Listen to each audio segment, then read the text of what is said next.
our Tefillah Workshop.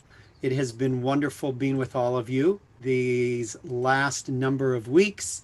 And unfortunately, this is our last class through June and July, but we will be back if you all want us to come back. We're going to come back in August, and we're going to look at the liturgy of the high holidays of Rosh Hashanah and Yom Kippur, and do the same thing that we've been doing thus far with the liturgy of the weekday and Shabbat Siddur. But we're going to, focus our attentions on the holidays that are coming up, and we'll try to pick some tefillot that are familiar to all of you, that we sing on a regular basis, so that you'll have a deeper connection to them when we get to the point where we are going to be joining in some capacity as a community. So this, again, for those latecomers, is our last class for the month of June and July, and we'll start again in August.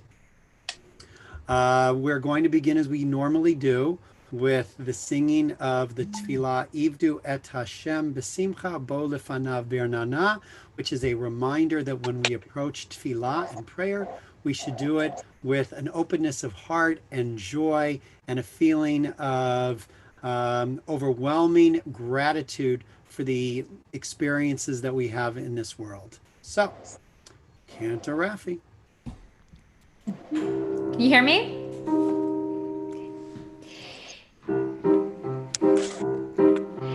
Ivdu et Hashem besimcha, ivdu et Hashem besimcha, bo lefanav birnana, lefanav birnana. Ivdu et Hashem besimcha, ivdu et Hashem besimcha, bo lefanav birnana, lefanav birnana. Yalalai, yalalai, yalalai, yalalai, yalalai, yalalai, yalalai, yalalai, yalalai, yalalai. Ya la la la la la, ya la la ya la la ya la la la la, ya la la la ya la la ya la la, ya la la la ya la la la la, ya la ya la la la. Ivdu et Hashem besimcha, ivdu et Hashem besimcha, bo lefanav birnana, lefanav birnana. Ivdu et Hashem besimcha, ivdu et Hashem besimcha, bo lefanav birnana.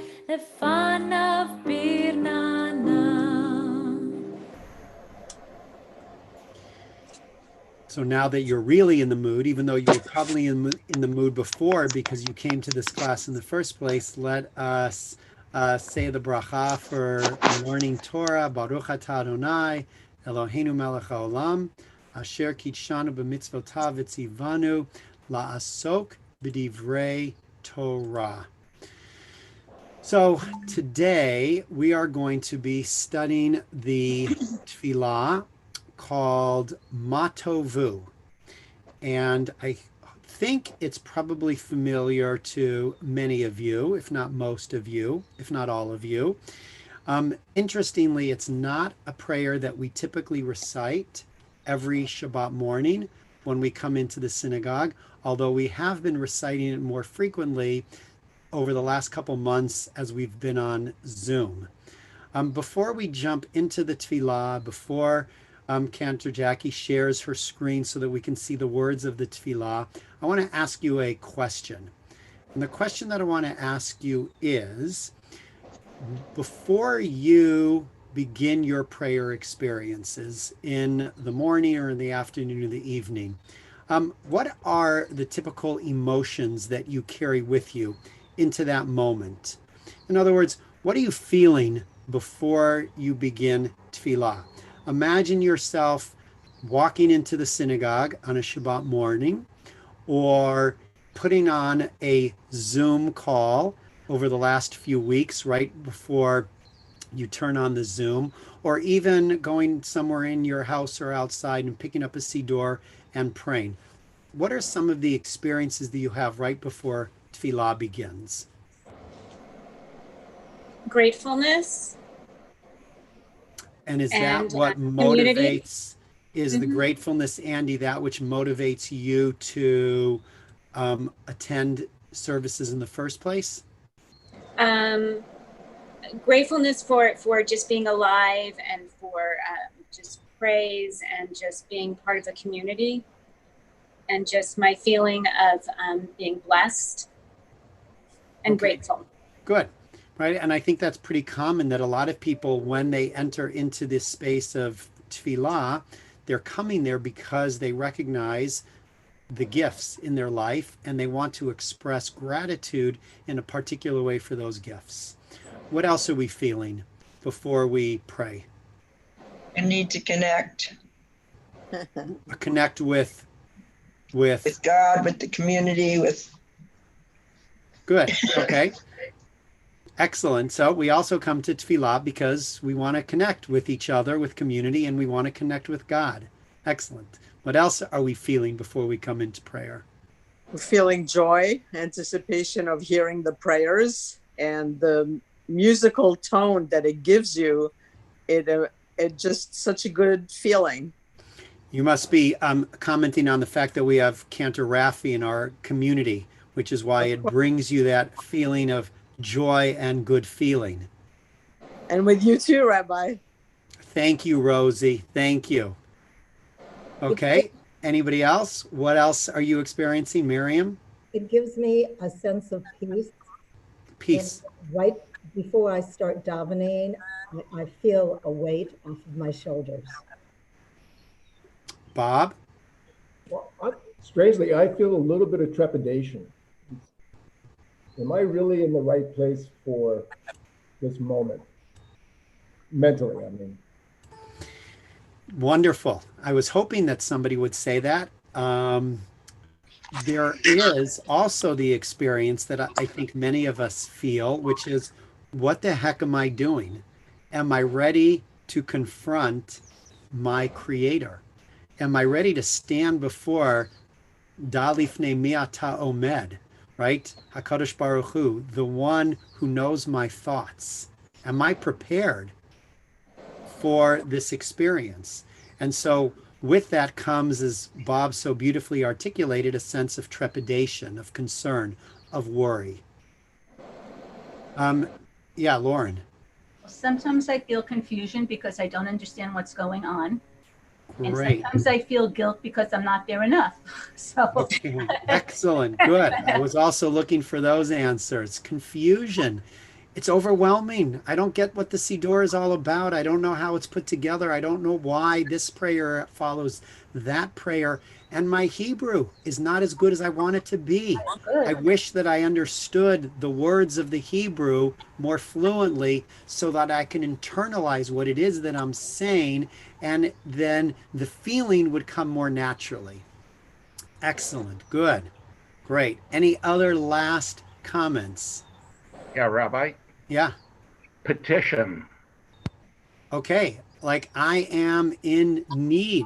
There are Yes, there's so much going on that is beyond my control, and I feel like I need help. I need help kind of wrapping my head around it, and I think that's the comfort of God, and through him, other people. Excellent. Excellent. I have two more ideas, and then we'll jump into this tefillah. One is, do we ever feel like we're angry at God? Do we ever feel like there's such injustice in this world? And how can I stand before the Kadosh Baruch Hu and thank God for all the things that are good when all I'm feeling is all the things that are missing, all the lacking, all the pain, all the suffering, the injustice of a young person dying before his time, and the pain that brings to family and community? Or do we ever feel like, I don't want to pray, but I have to pray because it's a commandment. I'm obligated to pray.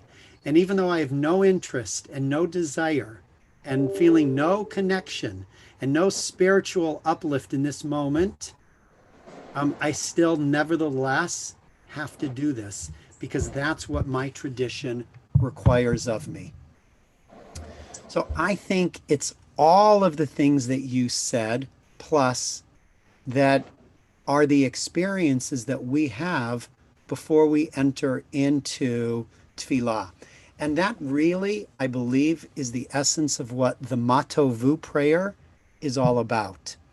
It's an opening prayer for when we come into synagogue, to a Beit Knesset, to a place of prayer, and it could be a physical place, or it can be a metaphysical place, right? It could be the space that we create for ourselves wherever it is that we might be in that moment, that what we want to say is we want to accept the obligations and the burdens and the responsibilities and engage in a meaningful conversation and dialogue and worship experience.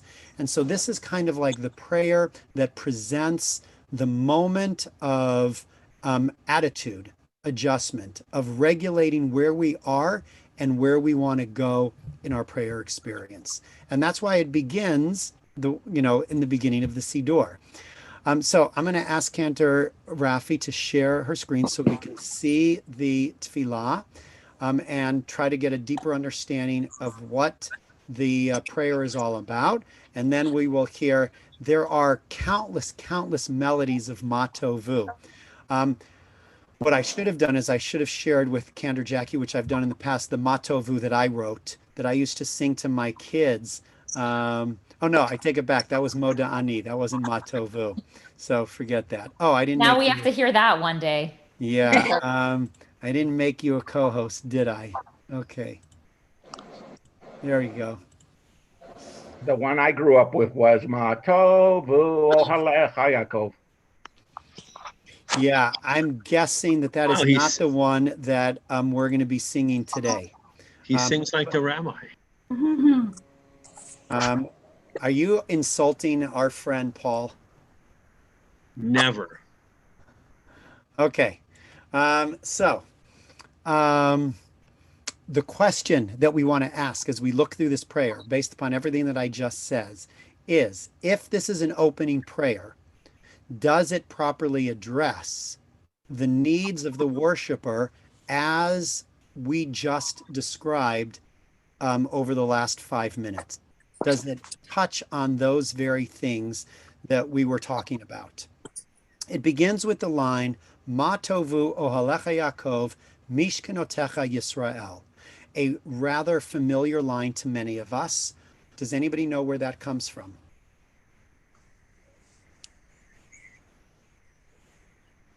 It comes from the book of Numbers, chapter 24, verse 5.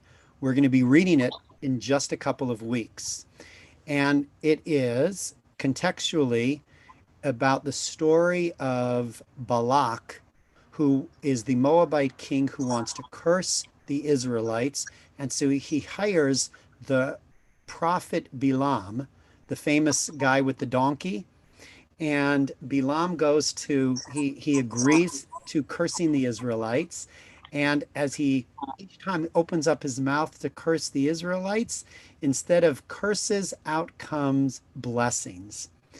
And one of the blessings that he recites as he's looking out over the tents of the Israelites who are dwelling in the wilderness is this line, Ma tovu ohalecha Yaakov, which means, how good are your tents, O Jacob, your dwelling places, O Israel. Bilam, who was set to curse, ends up blessing. What does he see? What does he see that turns his curses into blessings? What does he note? And most interesting is why the rabbis would choose as an opening prayer. The first thing that we say as we come into our prayer space is a line out of the mouth of a non-Jewish prophet who was hired to curse the Jews. Why is that? Of all the things the rabbis could have chosen, the opening verse of this prayer and the opening line of the first thing that we say when we walk into a synagogue. Paul. He saw the Mishkan and he knew that we were like a God-fearing people. Okay, and so therefore, what's the connection to us as we walk into the synagogue?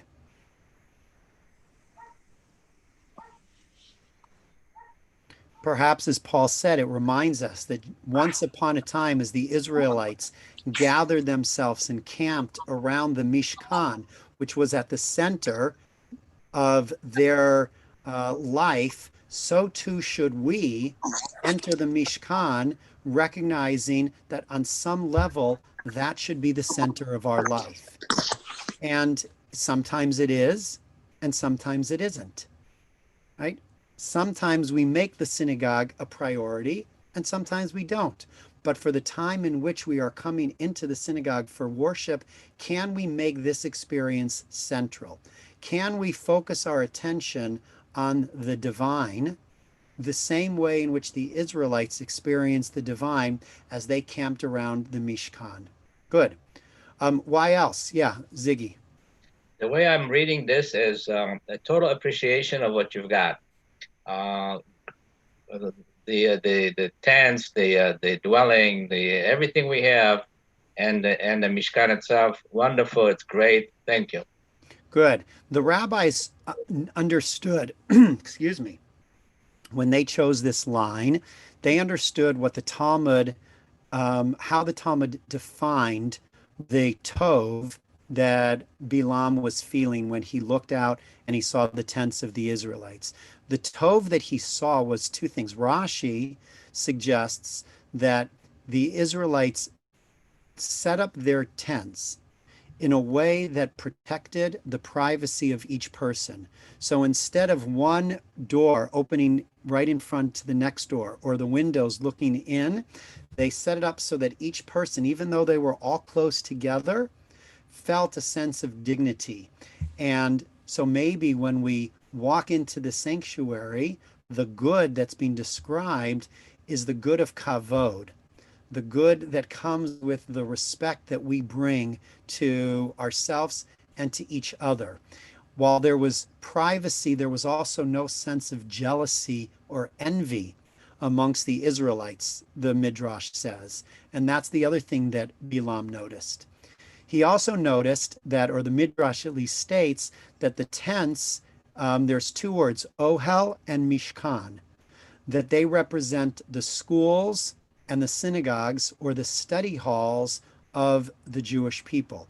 And what he was remarking was how committed the Jewish people are, the Israelite nation is, to both worshiping God and studying the words of God.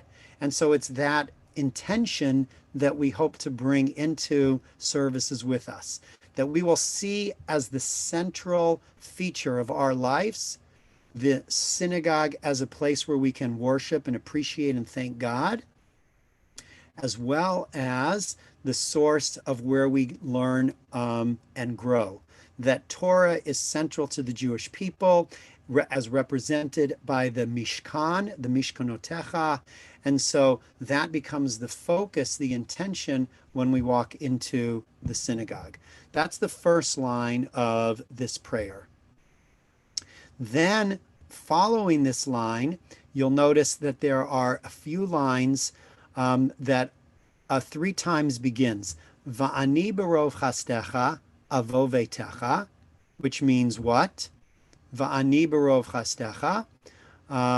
I will come with mercy, with chesed, with rachamim, into your house. And I will bow down to your holy throne with a trembling and a sense of awe.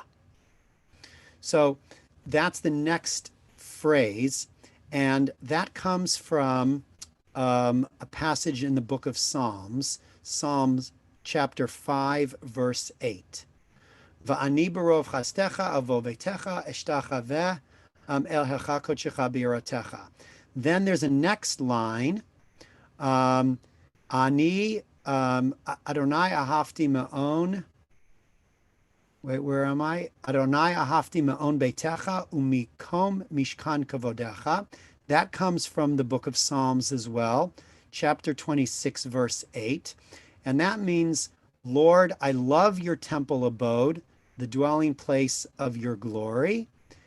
And then there's another line from the book of Psalms, Va'ani eshtachaveh evracha lifnei Adonai osi. And that comes from a verse that we say during Kabbalat Shabbat from Psalm 95, verse 6.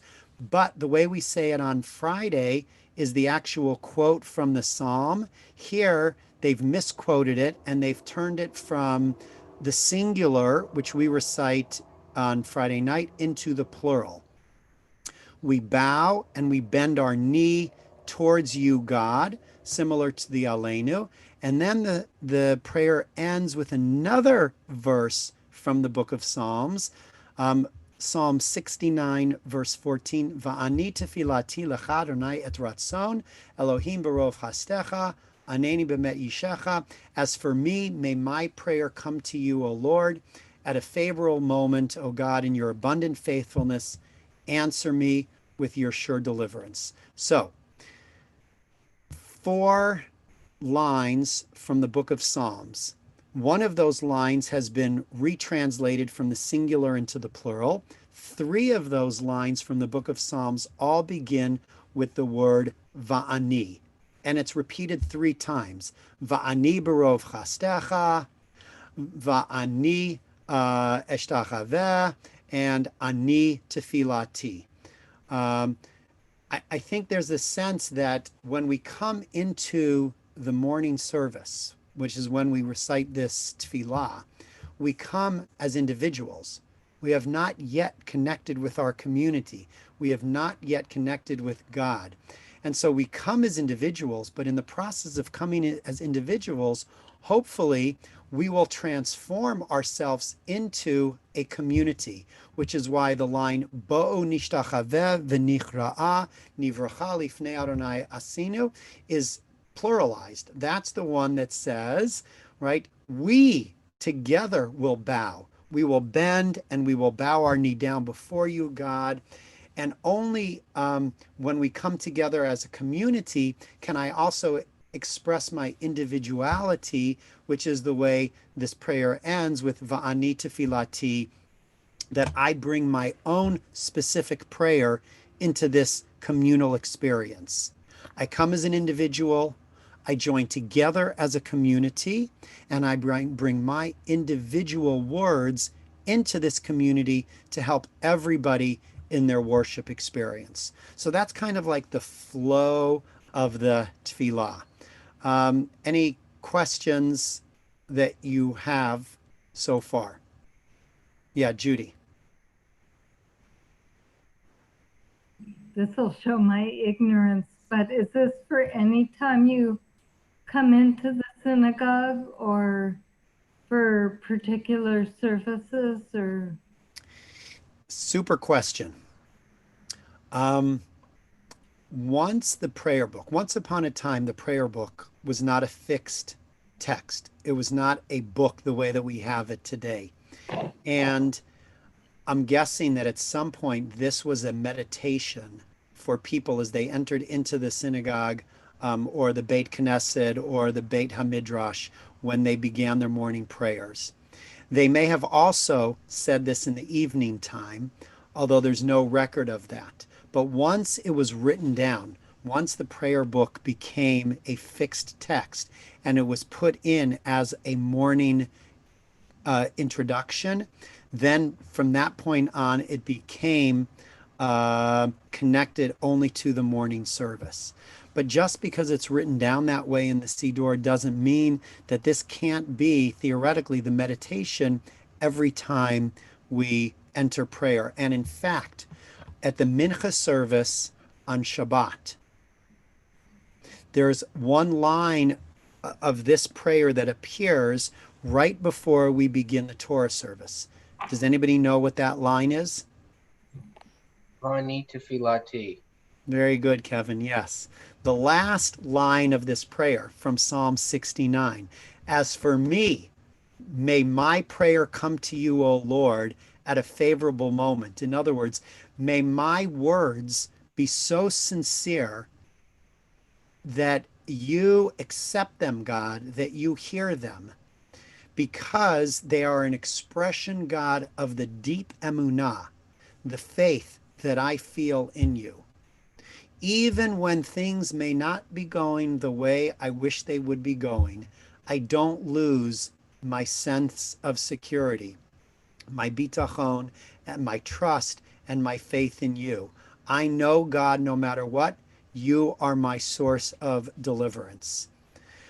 That's the prayer that ends this one and that also begins the Mincha service on Shabbat. Other questions? I think, Leora, you had your hand up. Yeah.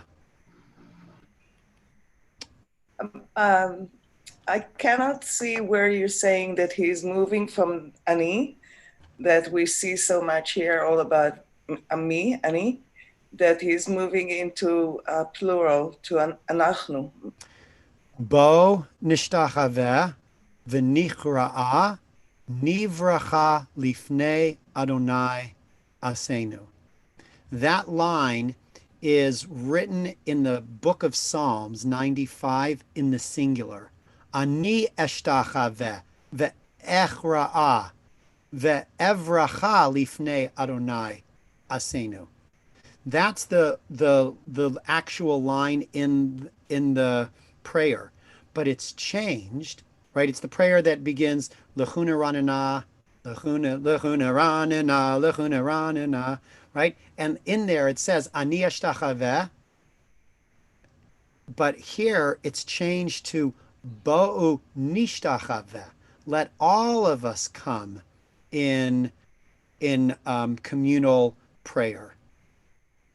Can you doesn't say that in the English. I'm sorry. Can you put your arrow on where it says that? I can't. In English, it doesn't say.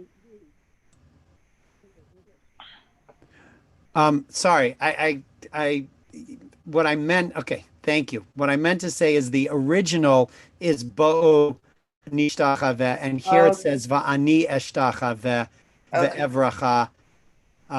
So it's in the singular. I'm sorry. That's okay. Thank you so much for pointing that out. It's in the singular, which was originally in the plural as a way of reminding us that we come individually, but it's our collective prayer that is that which is supposed to be heard by God. Thank you, Leora. Thank you, Rabbi. Barry. My question is, how long ago was this put in the liturgy? When was this prayer put together? Parts of it already are discussed in the Talmud. Mm-hmm. So we're talking about somewhere in the 4th, 5th, 6th century. It appears in the earliest of the prayer books already in the 9th century and 10th century. So it was standardized a long time ago. Other comments, thoughts, questions?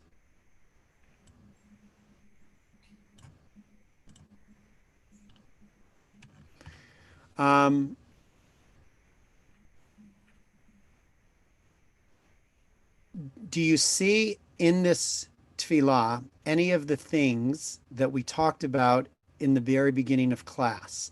The concerns that a worshiper might have when he or she is entering into the synagogue, and that the words of this prayer may respond, may answer those concerns.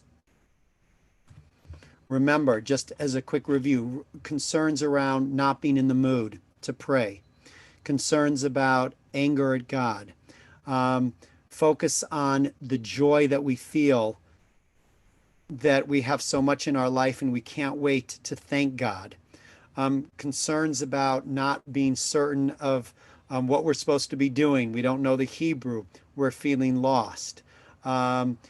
Desires for seeking out requests, bakashot, for God. Do you see in these words responses to those concerns? And if so, where?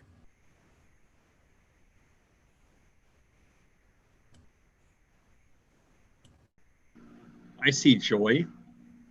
Where? Well, in the beginning, how lovely, your kindness, joy. I bow down. I just get that feeling that it's really talking about we're coming into a joyful experience. That's just the way I see it. Good. Ani berov chastecha. I am overwhelmed. I am filled with chesed. What is chesed?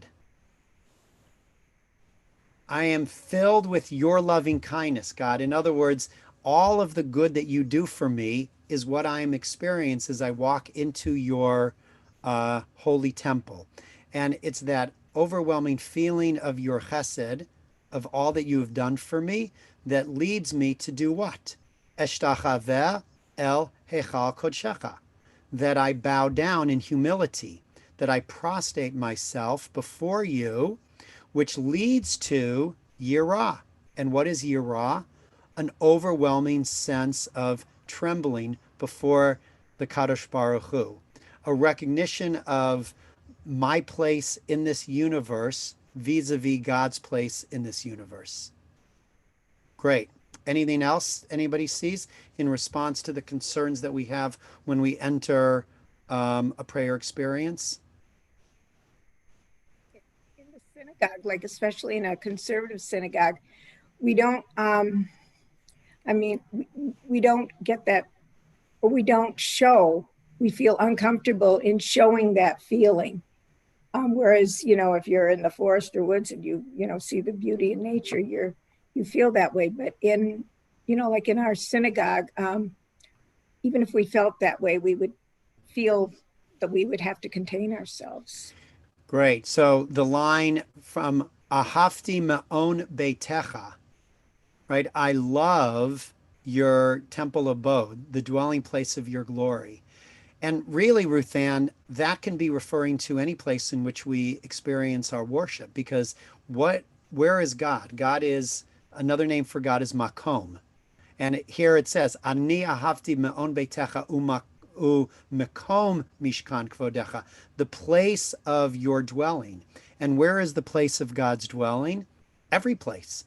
Whether it's in your backyard, in your kitchen, in the synagogue, in a nature walk, can we feel the presence of God in each of those places, in any place which we find ourselves? Rabbi? Yeah. Your house, it doesn't mean. Go ahead. No, go ahead, Ruth Ann. When it says your house, then they don't mean the temple. They don't mean the ark. They're talking. So the psalmist, the psalmist, when the psalmist is speaking Beitecha, the psalmist literally is speaking about the temple. But that doesn't mean that we have to read Beitecha only as the temple. Now, I think it's important for us to say that the synagogue is like our home, and it should feel in many ways the way that we want our home to feel. A place that's warm and inviting, a place where we, experience a sense of camaraderie and companionship and a collective sense of well-being and security and safety, which is what we hopefully feel in our homes, and that's what we should feel in our synagogue. But it can also literally mean wherever you find God, you are at home. Ashrei yoshvei veitecha od yahalelu chasela. Happy I am in your house, wherever that house is, that I can sit and dwell with you, God. Barry. Paul earlier talked about petition, and although my Hebrew's covered up by faces, the line that says, "My prayers are to you, Adonai, in the hope that this is a favorable time," and the last line. Yeah, I see that as petition. I see that as I'm about to ask for something, and I'm hoping it's a favorable time that you to do it. Excellent. In fact, it functions in the same way that another verse from Psalms functions. Adonai sefatai tiftach ufi yagid tehilatecha. Adonai, open up my mouth so that the words of my hearts can be expressed, my deepest, innermost feelings. Sometimes I can't articulate what's going on inside of me, and I hope you will understand what is going on inside and that I can find the words. Va'ani tefilati, right? Lecha et ratzon. They will come to you in a favorable way, in a favorable time. And of course, that happens according to the Talmud when we come together and worship. God hears us as individuals, but God also hears us as a community.